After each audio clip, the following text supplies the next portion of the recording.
YouTube. Tell me if I'm live. I just did something different.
Hi there.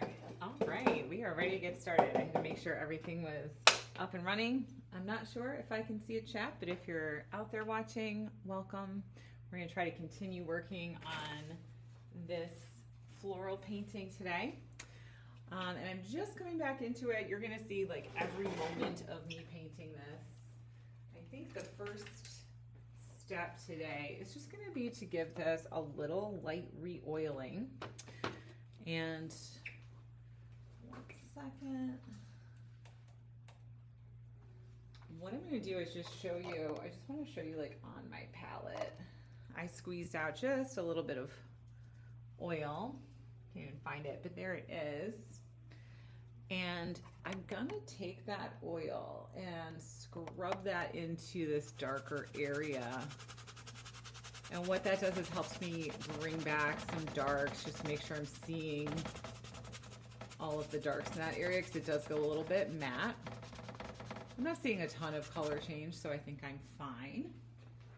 Let me just adjust this so you can see both things. Go here.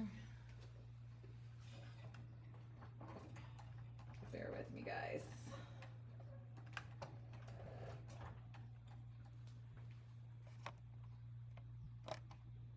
Okay, so getting started today, I think my goal for the day is going to be to really start developing some leaves, some flowers a little bit more specifically. Coming in, my impression is that I like the background, I like the overall composition. I think the most difficult thing is going to be to resolve this vase without like really getting too specific. We're going to see what happens there. That's where I have questions. And so to start, I just re-oiled that darker area, and I'm going to start to mix some colors for the greenery. Now for this is going to be quite a lot of time mixing, so I'll be shifting that camera again, and so you guys can see like the process and the piles of color that I end up making. Wow, that's a very blank looking palette. Let's start. So this is sap green. I'm going to start with that. We're going to like to take all of my ingredients that I know I'm going to be using and that I don't want to worry about keeping perfectly clean. I don't keep these colors perfectly clean, but I do, I kind of try to like be a little bit aware that, you know, I don't want to like completely ruin all of these colors. So I try to keep them uncontaminated. And when they get all cakey and weird and gross, I just take this little straight razor and carve them back a little bit. We're gonna take some ultramarine blue and just refill that. Did you know you can tap your oil paint back down into the container before closing it? Just like that. All right, so you might notice I put some quinacridone on my palette. I'm gonna put some ultramarine blue out to mix with. Now, I know that some of this color is gonna need some white in it, so I'm just gonna pop a little white into my mixing area. Yellows, we are gonna need something. Let's start with a little bit of that light yellow over there.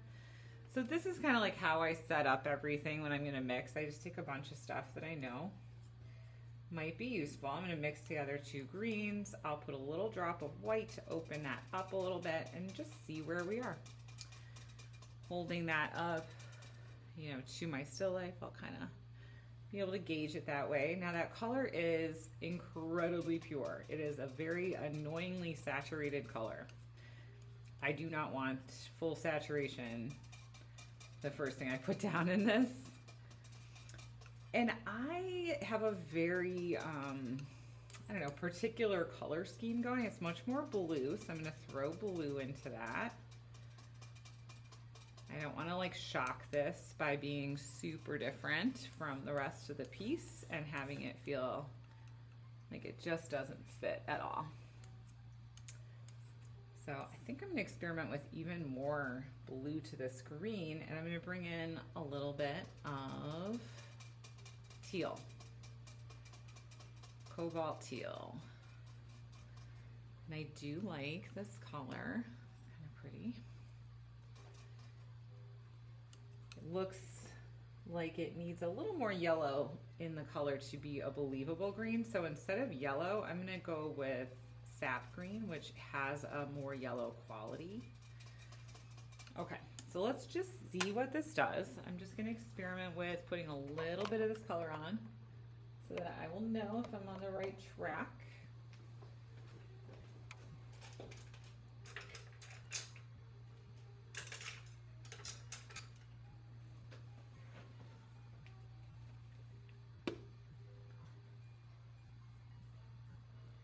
And I did not dull that color down. I just put a little tiny drop of quinacridone red into the color just to like take it from full saturation to like 85% saturation. And let's see what this does.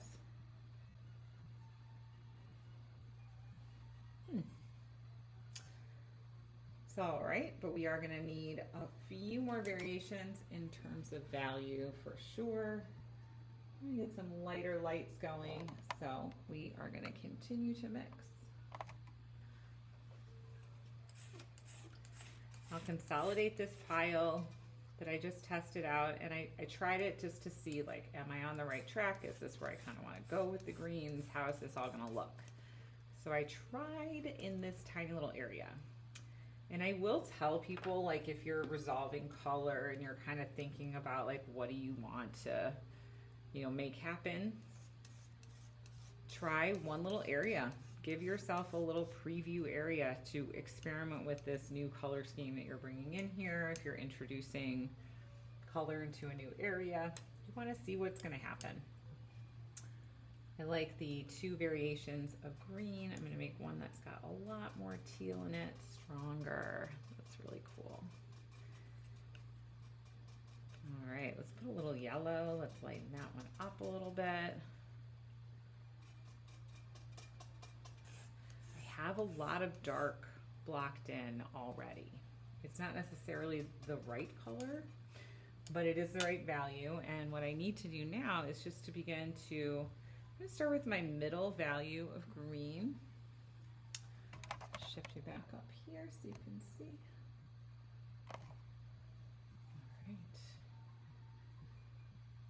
And I'm gonna just start with this color in terms of like a little drawing and marking. I might even be taking some of these background marks that I made last week and turning them into leaves. I'm not terribly concerned about the finished or dimensional like quality of them right now. I'm just really thinking like shapes and direction. Same thing as I was thinking about last week. There's just so much drawing to be done still in this painting. I like that green color against the pink, and it's not too many greens that I'm going to feel like work against this, so So far, so good. And I'm just trying to like move through and place these little, I don't know, placeholders, I guess. And I am actually locating actual leaves up there and trying to, I'm not making this up entirely. I'm just kind of like going into an area and I'll find a leaf that sort of looks like one that I might need and place that. So many things to remember at this stage, because a lot of it is just notes to self. You're making all these little marks and you're kind of just like coming back and moving all around so many times.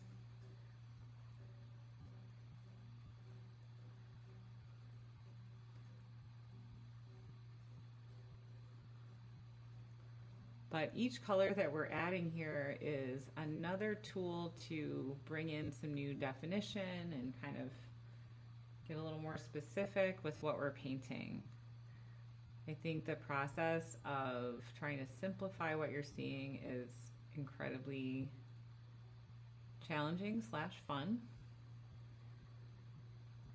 And like to take it through all of these steps to go from like the loosest, most gestural marks to like now we're trying to build a little bit more structure, and then we'll get even more specific with all this like wild foliage and all these shapes that are coming through here.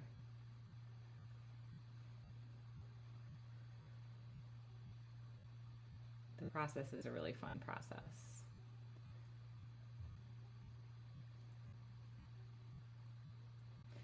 And I'm just finding marks, like I made these marks sort of, I do remember making these marks. I don't really remember a lot of things from last week, but I definitely remember making these marks.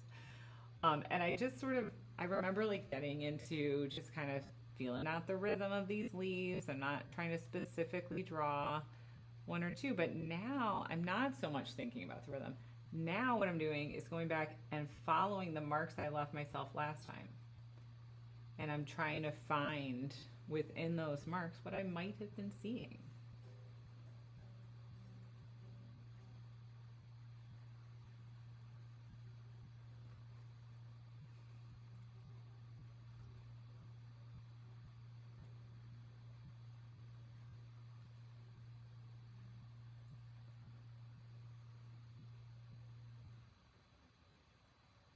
And I'm painting right over and right through shapes. If they don't feel right where I have them, now is the perfect time to change them. You can absolutely change anything that you've created last time. You can add stuff to it.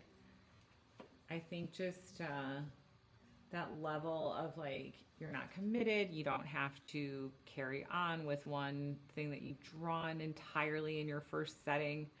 All of that stuff, like getting rid of that, I think has been a really fun part of this process of kind of changing my painting practice into what you're seeing today.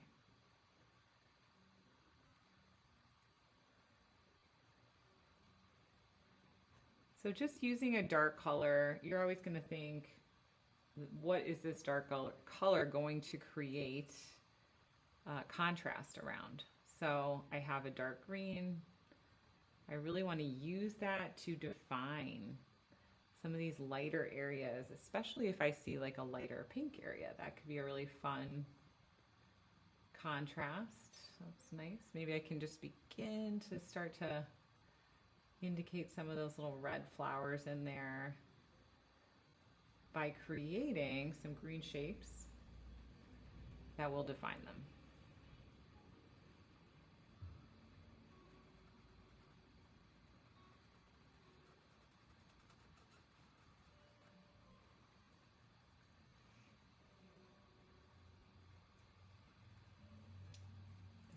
There we go.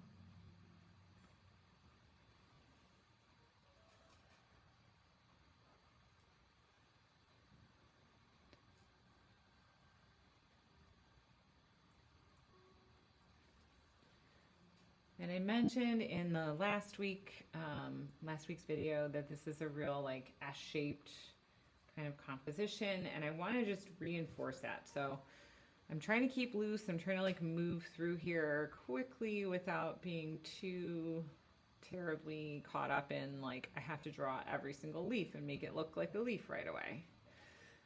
And instead I'm just trying to reinforce the idea of like that greenery that cuts through here in this shape, because that's what's interesting about this particular arrangement to me.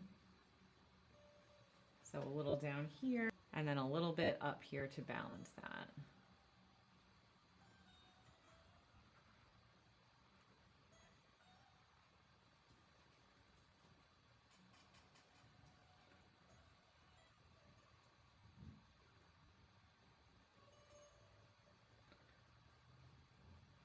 On the palette, I can do a little bit of brush mixing and keep some variation happening because I've taken out those ingredients and moved them to the center of the palette.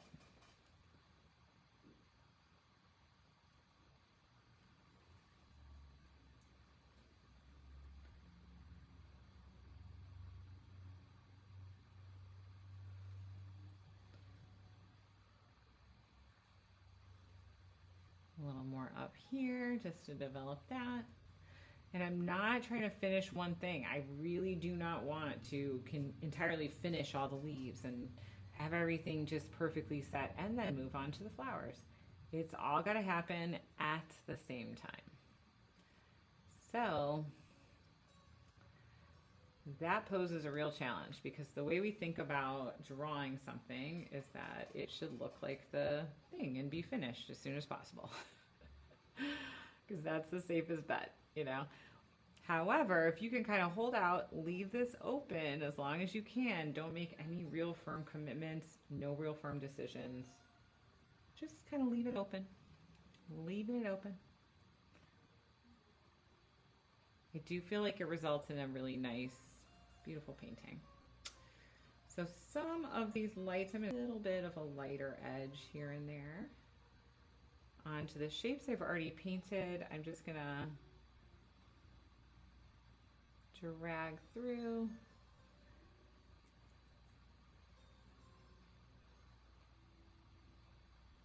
A little bit of dimension, if you can see that.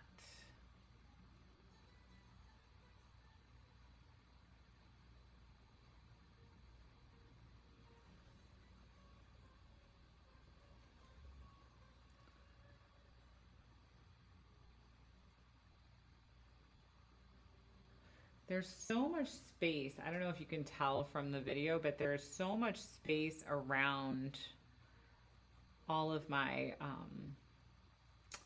flowers and leaves that is unpainted, or is the underpainting actually of the acrylic still showing through. So as I'm moving through here, I might be painting on like a dark area, but it's pretty much unpainted in terms of like there's no oil paint on it. So I have a lot I can do with this. And that's why I love to start in acrylic and then work my way to oil. Because that acrylic is just dry and you can just go right over it. But there's so much information already there. All right, so I just mixed up just a quick with some of that light green. I noticed these little sort of like, I don't know what they are. They're flower type things. But they are a very sage green color, and I just want to start marking some of that in. So just lightly, there's this little grouping of them here. Some of this is, again, blank canvas. And I'm essentially painting the same color, but it just visually looks about the same.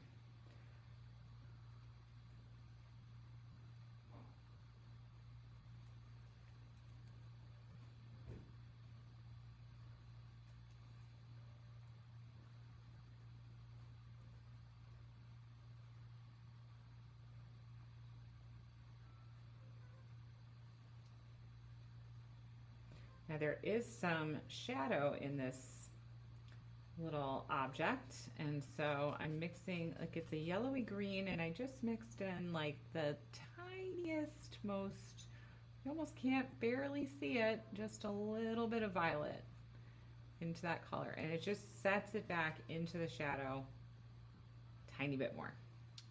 So I always think in terms of complementary colors, even if it is like an undetectable amount, it makes a huge difference to the way your color will sit in the space of your canvas. Or like in the space that your canvas is depicting. So a little purple and a little yellow together. And you can kind of dull that color down just 5% or something, and it really will make a difference putting that in the shadow. I have some variation on that color. It's kind of yellowy. I'm going to try to just mark out a few more little areas for that light grouping.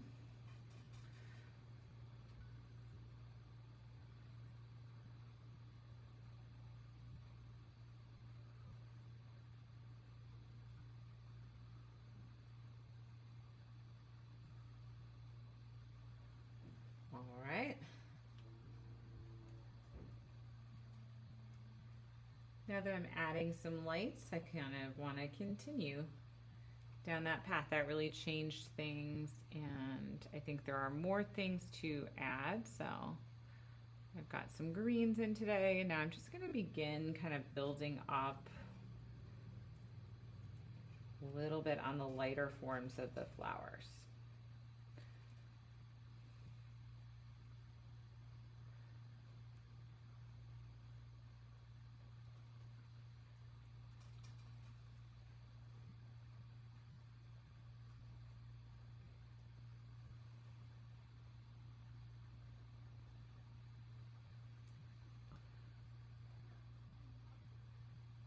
I'm going to break up these edges a little bit so that we're getting a little more specific. And this is something that I feel like oil paint does so well. So when we mix oil and acrylic, just the stiffness of the oil is like material for doing things like this with. But I also love acrylic for its properties. So I think like using them both in a painting is really fun because you can kind of play on both of those characteristics. And as I do this, I am definitely thinking, I'm like redrawing essentially. I had a little blob shape there, but it was nothing at all like the flower that I needed. So I'm changing the shape as I go, and I'm, even looking at the size, I could go a little smaller, bigger if I need to. Is the proportion okay? So I have my first go at this with just like the acrylic drawing.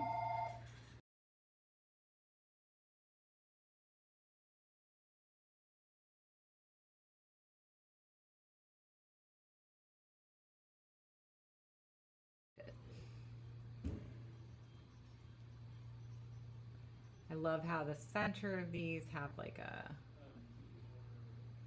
more orangey red color. So I'm just going to pop that in. Even if it's too strong now, we can kind of cover that back up because it does need to be like in the center of the flower. Often in art, and I say this art generally because it's like acrylic, pastel especially, whatever you're working with, it sometimes has to look too much one way before it can look correct. So for example, the center of these flowers have a little bit of like an orangey red warmth. And what I want to do is put that in a little bit too strong today, and then I'll kind of tone that down next time. So it just incrementally gets closer and closer. There's never a time when it's like perfectly drawn and then I just paint it in. It just kind of like comes into view. That's what I'm trying for these days. There are paintings that I would do complete. So there's definitely a time and a place for like pre-drawing and careful and precision and that kind of thing. And then there's a time and a place to encourage being spontaneous and loose and like kind of a more experimental approach, maybe a little fun, kind of making your own thing without overworking it. I think all of that stuff kind of comes through, and that's what people like about the finished painting. It's just that, like, I don't know, sense of freedom, spontaneity, what have you.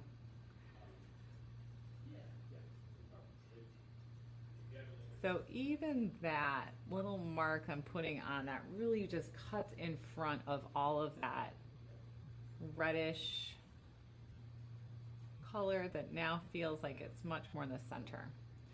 So that flower got quite a bit more developed with that second pass.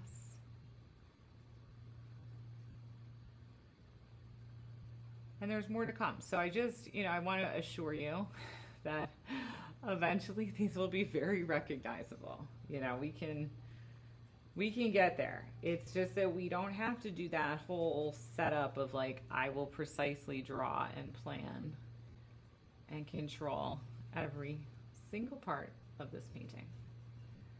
We're going to leave a little bit to chance and it'll just come together.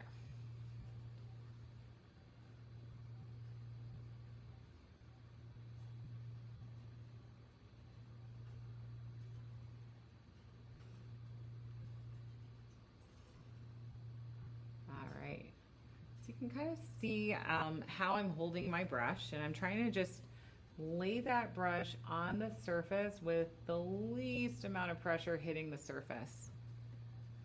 And so my brush, instead of pointing at the surface like perpendicular to, I'm actually going to turn it and lay that brush down so that you can almost like barely feel that paint hitting the surface. You don't want to pick up anything that's already been painted.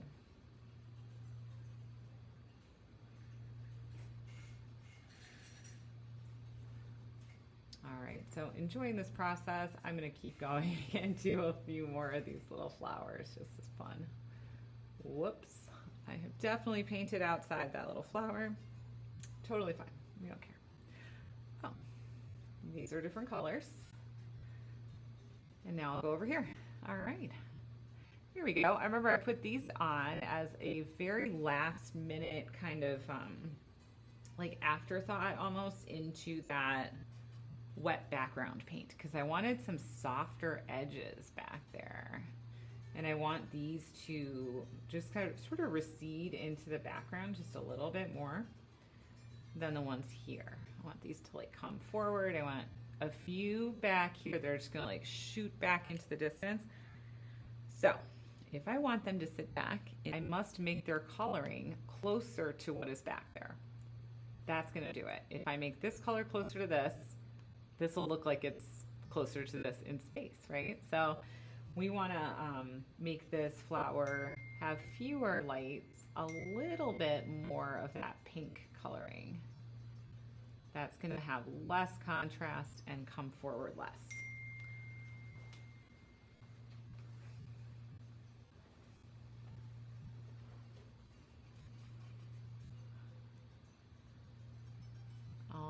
There's like an underside to this flower that is a really cool, I love that aspect of it. So I really want to try to get that. There's a shadow shape and a little shadow color. I'm going to leave that open to mix up in a second.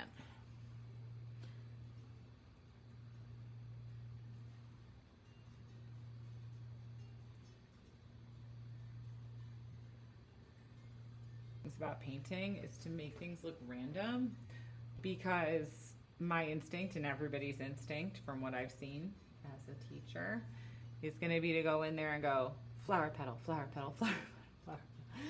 Just make everything really regular. It's actually very hard to make it random.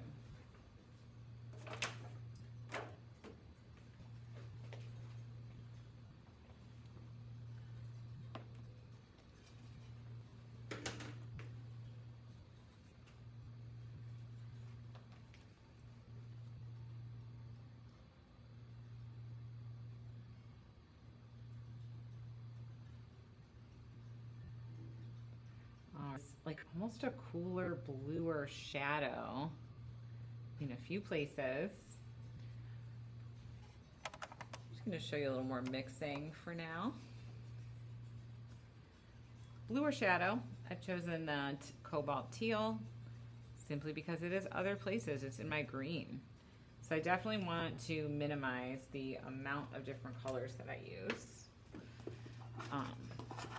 Let's just grab a little bit more yellow ochre.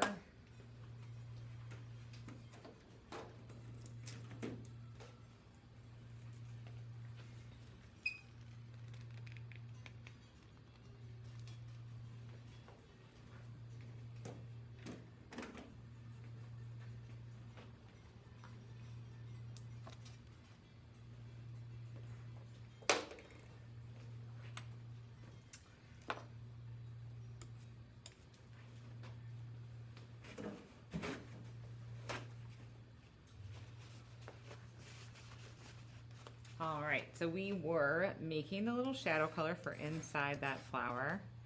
I saw a little bit of blue, but I also want to keep just a tiny bit of yellow ochre in it. There's ochre in the pinkish color that I used on the light side, and I want a little bit of ochre in the shadow color as well. It'll tie it together, it'll give some warmth, and also I just see that color. It's like a yellowy blue-green, so I know I want yellow in it, and it's gonna, I think, work nicely against that pink. Yeah, it's that little shadow shape that I was seeing. It's a very light value shadow. It might need to go a little bit darker, so I just darken that up, and then we'll paint it. Oh, there we go. All right, so we're just gonna get a little darker towards the bottom of that shape. And I feel like that does make the light side feel really, I don't know, vibrant next to that color. All right, so continuing on with our light flowers, as long as that was not completed yet.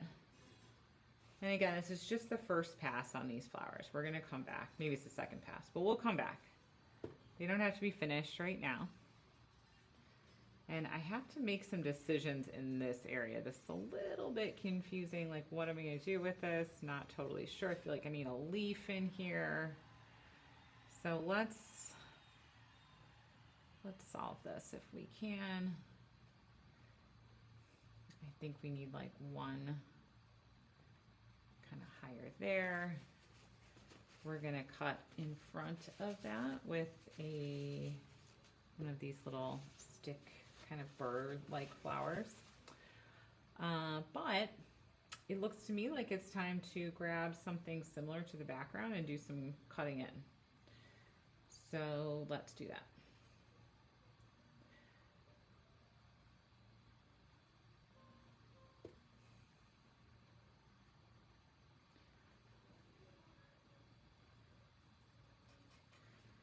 I'm just brush mixing just a little bit of a color that's similar to that like background color. It may not be exact, but the background color changes quite a bit. So if I just put a little of it here and a little of it there, it stops really looking like a patch and it starts to feel like it continues behind these objects. So just move that patch around a little bit. If you've got brush strokes, it's very helpful. You can choose almost any color. You can sneak a color in to correct something, but if your background is perfectly smooth, not only is that potentially a very boring background, but it's not going to be the easiest thing to go back into. You have to get the color exact. More importantly though, I mean, because we can match a color exactly, we can do this, but it's kind of dull, right? I'm sure you would often agree. The background is an exciting part of the composition and I think can be really useful. So change it up and use some color variation, make some marks, and use that to create some like energy and some movement. It can be really dynamic. Now, here's something that I love to do. Let's really, really dark edge behind something if I want it to pop. Like I like this little flower. I love the edge of that flower. And I would very much like that flower to be much more visible. I think it's really pretty. So I'm gonna sneak in, if I can, a little dark, just to bring in just a touch more emphasis and contrast. There we go. All right, I like how that left side is darker behind it. Happy I didn't go over any of the marks that I liked. And now I'm gonna paint that patch out so you can't really see it. And it's just that darker bit of background that I have to make it look like it was seamlessly always there. All right.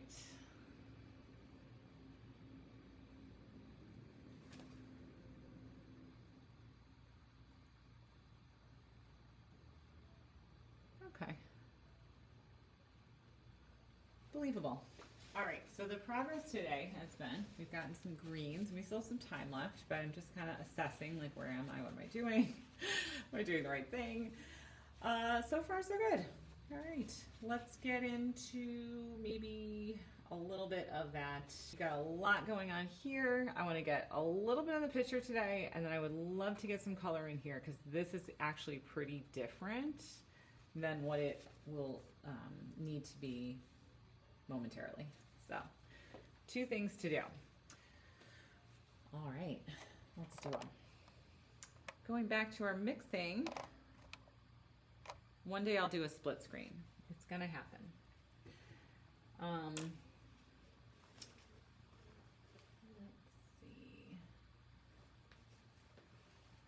All right, we've got our lovely picture color. Now I'm just going to take some of this green color that we used, and I'll mix my cobalt teal right into that green to start my picture. That'll create some harmony for sure. That uses the green. Just happened to be there on the palette. I love to reuse a color in a new color to create that harmony and keep the mixtures kind of having like a shared ingredient. Little blue. All right, let's see what we think about this.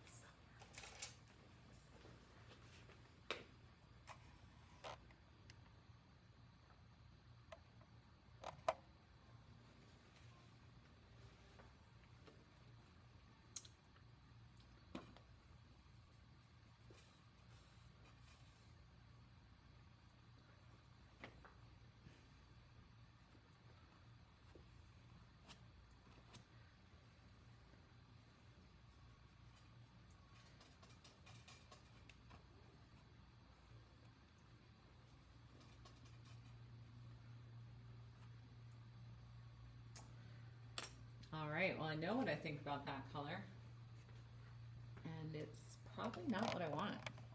So we're gonna go for a little adjustment. I adjusted it with my brush already here.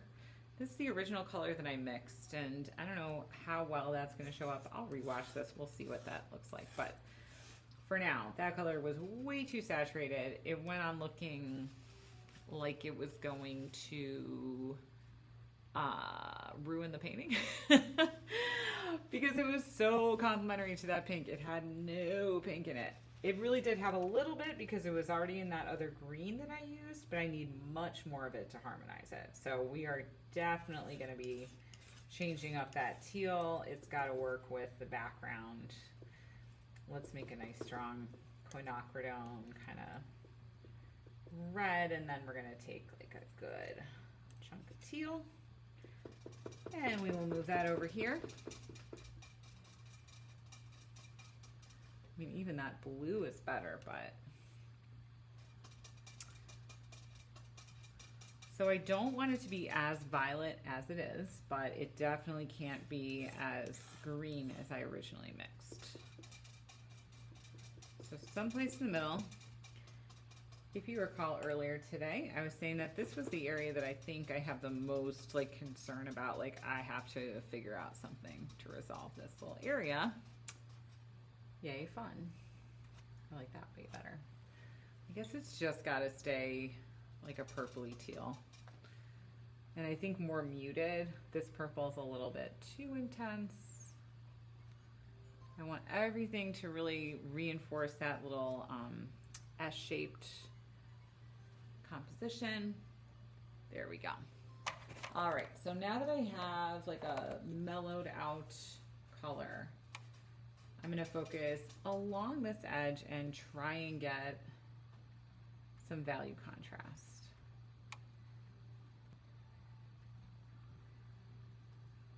We're looking at like the shape and how we want to pull the viewer up into this whole mess of flowers.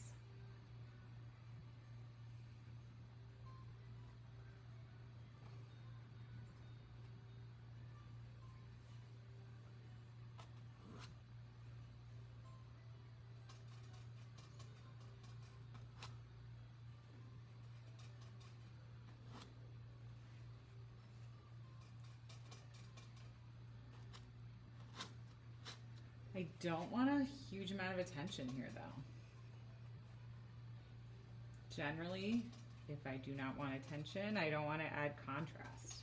Contrast equals attention. If you put contrast there, people will look there. So a low contrast yet interesting way to paint the whole bottom third of this painting. Okay. That's what I love about painting, always a challenge.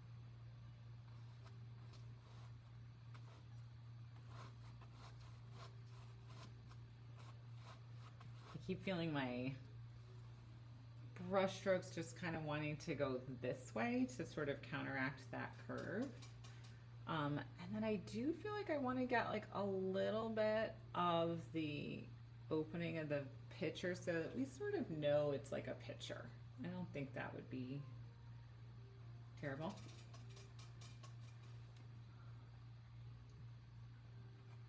So I'll just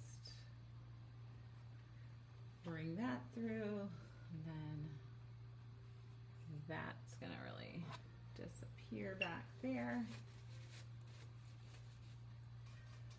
And I gotta come through here this way and really make this feel a little bit more solid. So now I'll be, I'm just gonna break this up a little bit. Now I'll be coming over this with some of the greenery that like falls in front of this, but first I need a bit more paint on the surface before I'm ready for that.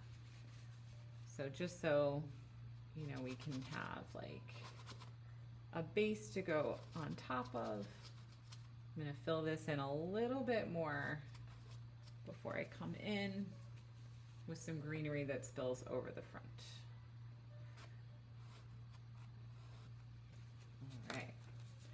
We have a very deep shadow on the right side, this little picture. And one that I think if we kind of use this correctly, we can maybe use to like just resolve and indicate the symmetry of the picture, I hope.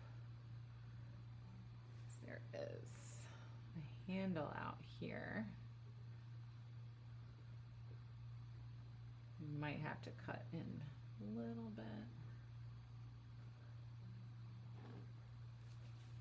Okay.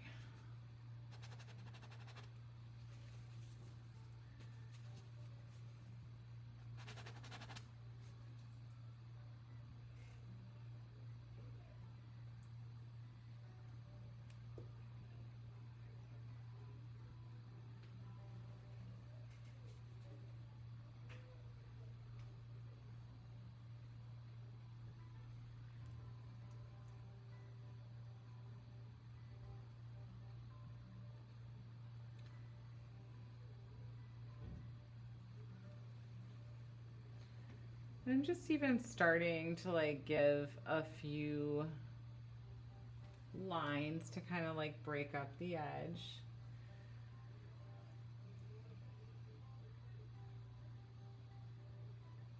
A few darker darks I can build upon. Okay, but that definitely looks a little bit more like, I don't know, it moves the needle, I guess, a little bit, like we kind of see where that's going. And I want to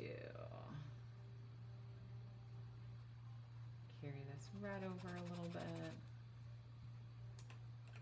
All right. So as long as I have this very vibrant, strong red that I've used in this shadow area on my brush, let's see if there's other places I can kind of take that color and use it. So maybe we can add a little bit more in the negative spaces.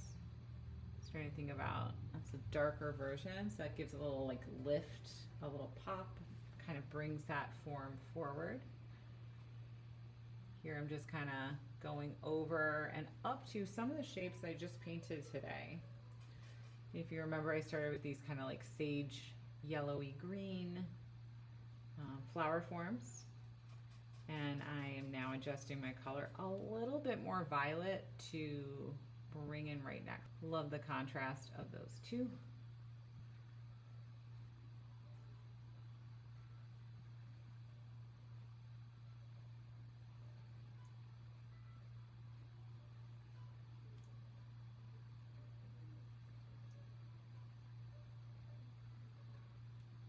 All right, where'd it go?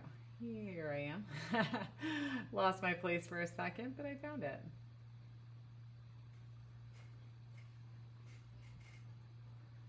There we go.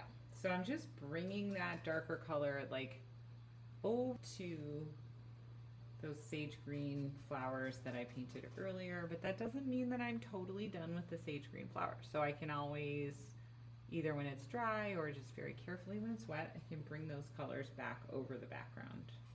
There's always back and forth.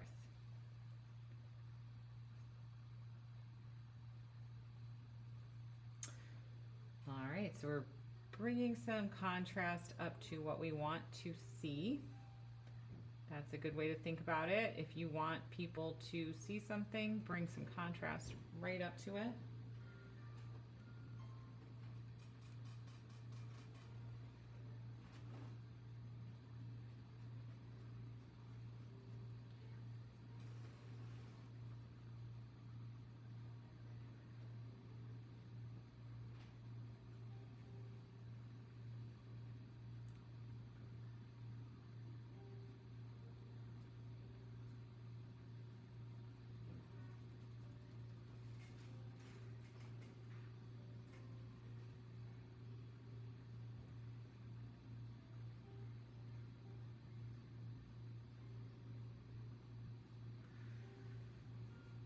I do one or two little hanging kind of plants over here just to, I don't know, kind of balance this idea. Just one or two, something little. I kind of wanted to stop like right here. I don't know why, but that's what's gonna happen. So let's do that. I just put a few dark marks in, but what if I forget that those marks were supposed to represent hanging plants? It's very likely that I would forget that. So just really quickly, I'm going to leave myself a tiny little color note. From my palette, I'm going to take a little bit of the lighter green that we were working with earlier. And I have these little dark marks, and I just want to almost like create kind of a little mark that could be a leaf shape. If I were to refine the background a little bit, give it some dimension, those marks could easily be leaves. So next week, or when I next work on this, I will turn those into maybe a more believable leaf shape.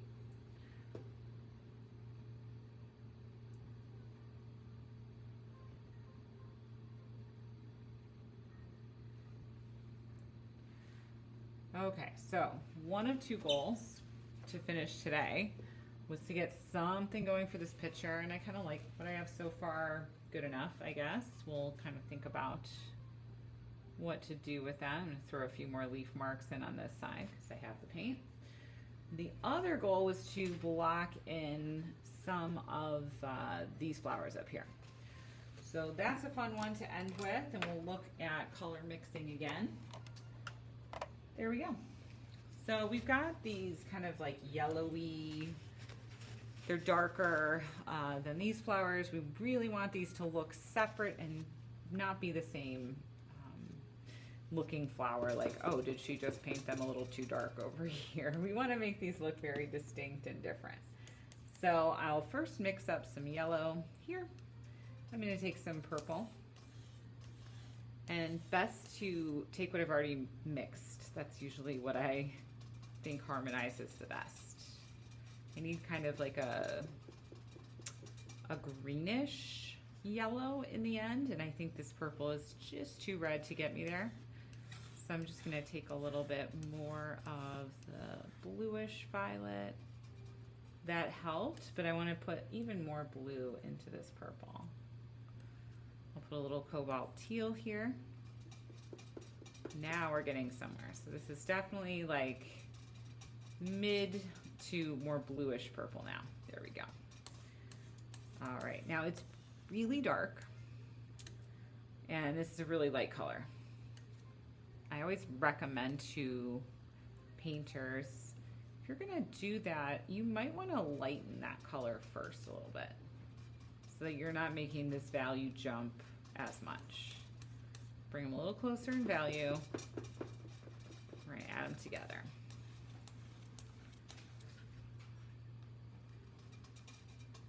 I mean, and that is really the color. But of course, we're making a painting, not matching this color exactly. So it still has to work for what we're doing. I want to push a little bit more cadmium yellow into it. And here's a little cadmium red. Let's orange that up a little. All right. And now we can see what it does.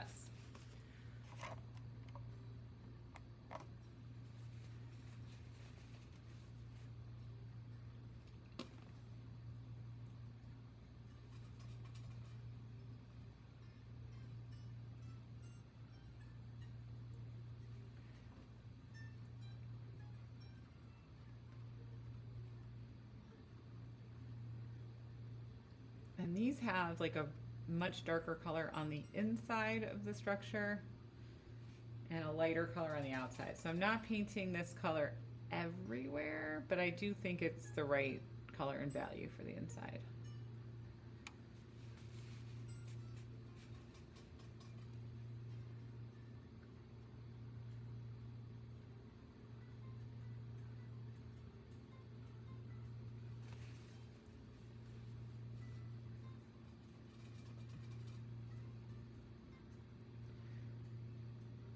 And this is all just like essentially bare canvas that I'm painting into because it was just a really light wash of acrylic to get to that stage. The flower was already kind of visually there. It was already marked out. It was doing the, you know, the thing it's gonna do, which is be a dark yellow flower. And now we're just describing it more. So here we go. We're just going to take a little bit of a lighter yellow into the ends of these flowers. So it's kind of good.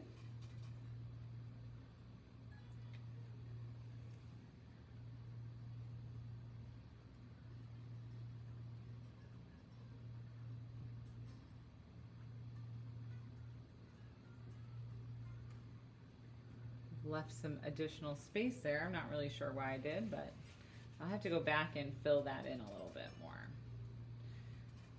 So here we go. We've got 1, 2, 3. I seem to have some additional room. We'll put, I don't know what we'll put there. This is definitely one of the things that happens in still life painting is that you will start your picture, things move, or, you know, something just, you know, moves your setup just a little bit. So you're constantly having to reinvent and come up with ways to make what you have work. And the more complicated it is, like a big floral arrangement, the more that's going to happen. So just kind of roll with that. All right, so we are almost to our stopping point, but I do want to finish just getting this color blocked in a little bit more on this flower over here. So there's some actual white canvas showing, and I think that would be a great place to cover right now before we stop for the day. I'm having just still some learning curves on like chats and how this works. So if you did have any questions and I didn't see them, very sorry about that, but I will try to get it up and running. And if you have any questions, comments, requests, I don't know, anything that I can help you with, you just let me know. I'll be happy to give you a little demonstration of whatever is requested. And also, it's just something that's nice for me because in the classes that I teach, we have an open studio format, which means that students work on whatever they like to work on, and I'll help them with what they are doing. It's all about like their artwork, but I don't get a lot of time to do demonstrations, my process, so this is what this hour is for. Thank you for joining me, and let me know if you want to see anything in the future specific